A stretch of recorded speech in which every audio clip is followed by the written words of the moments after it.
question. Yes, Mr. Hurd, in your recent campaign advertisements, I noticed that you mentioned how your Republican opponent in the runoff, Mr. Canseco, you seem to imply that he favors the federal bailouts that would come out.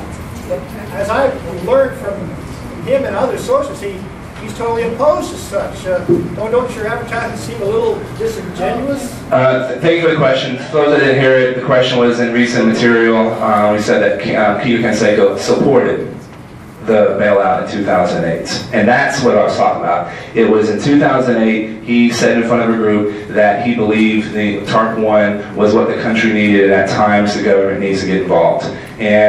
And that is what the materials that were on the web. You can check it out. You can check the materials. Ma'am, you have a... Yes, I know someone with the Republican Business Women's Association, and they say that absolutely did not happen. Who is your source? The source is the Republican Businesswomen newsletter from that event. And again, you can get online, and it has the quote.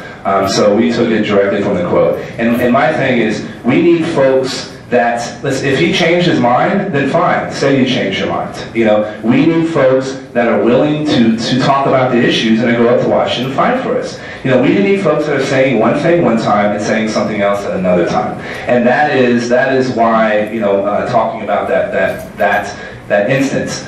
So, yes ma'am, you have a question? I'm Mary Hicks, and I live in the 23rd Congressional District. I live in the district in which you're running.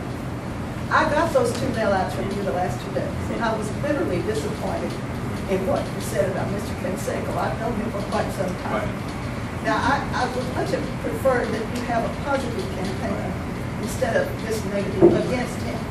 I noticed, and tell us what you're for instead of saying, well, we should not vote for Mr. Canseco.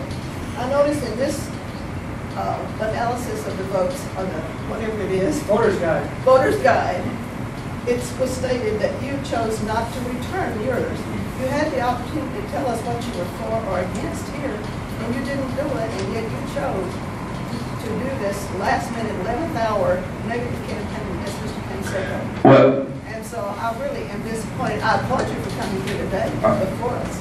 No, and listen, I stand by everything I've done, and the question to that, you know, there are a number of surveys that are given. You know, a lot of these surveys try to boil complicated issues down into a yes-no question, which aren't yes-no questions, and they don't give a candidate an opportunity to respond. And so, you know, we haven't filled out any of these surveys, but there's not one question that I haven't answered. On our website, we have all this information, forums, we talk about this. I come out here and address the voters. You know, but my question also is, you know, a lot of folks, you know, all of the things I've said, you can verify it on the web. You can get on the Federal Election Commission, you can get on the Texas Ethics Commission. You can, these are verifiable facts. You know, when my opponent has tried to distort my record, you know, I haven't had folks that are saying, you know, the things that you're saying to me. So, you know, so again, there's not a question that I haven't answered. I answer every question, and you know, I've done that at forums. I come into groups that are, you know, pro supporters of Canseco, just to get my message out.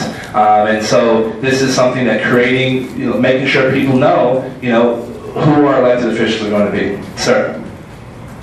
I live in the 23rd Congressional District. 2 years ago, Canseco ran against Lyle Larson. Yes, sir.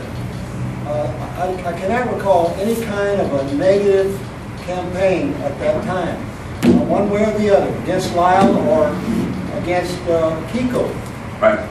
But now, like Mary's just said, the last 2 days I received those your flyers, and I'm just stunned. I even called the Republican Party local office and talked to a couple of people out there. And when I called the first day, it was on Thursday, I believe, Mr. Heinrich out there, he had not seen the flyer. But he said he's been a couple of your debate with Canseco, and he saw no negativity, and y'all just debated the issues. But I'm stunned, sir. In the last couple of days, I received these flyers, and I appreciate your service, your CIA service, your military service. I'm strongly military support, And, but sir, I'm just, I don't know what to make of this negative flyers you've sent out in the last couple of days. Well, you know, but again, I will say this. There have been a number of mailers from the other side that have come out that have distorted my policy positions about, he's claiming that I do not support the repeal of health care, which is completely untrue. You know, from the very beginning, I've been saying that health care is something, you know, I've been against the bills, and that everything I can do to repeal the bills that have been passed. He's distorted my position on pro-life. On pro-life, I believe life begins at conception, and I'm going to vote that way in Congress. And so there's been a couple of mail-outs on that, you know, distorting my position as well on those things. So this is why, you know, we set out the facts, and you can look at it. In 2008, there were some claims that Lyle Larson had not paid taxes, and it was patently untrue. It was, you know, a complicated thing where Lyle's deceased father was brought up as not having paid the taxes. So back in 2008, there were some of those things going back and forth. So, you know, I apologize if this would have offended you. You know, one of the things is, you know, we gotta get going. Sorry, sir. I was not paying attention. One of the things that this is going to look like a pillow fight when it comes time to take on Ciro Rodriguez. Okay, Ciro Rodriguez will come down here, get the ACLU, he's going to get Emily's list, he's going to get all these folks, and they're going to sink millions of dollars in to say, whether it's Kiko Canseco or I, they're going to take this into the middle of the street and fight. So you know what, I've been a fighter all my life. I've been fighting overseas, protecting this country. If somebody's going to attack me, I'm going to defend myself.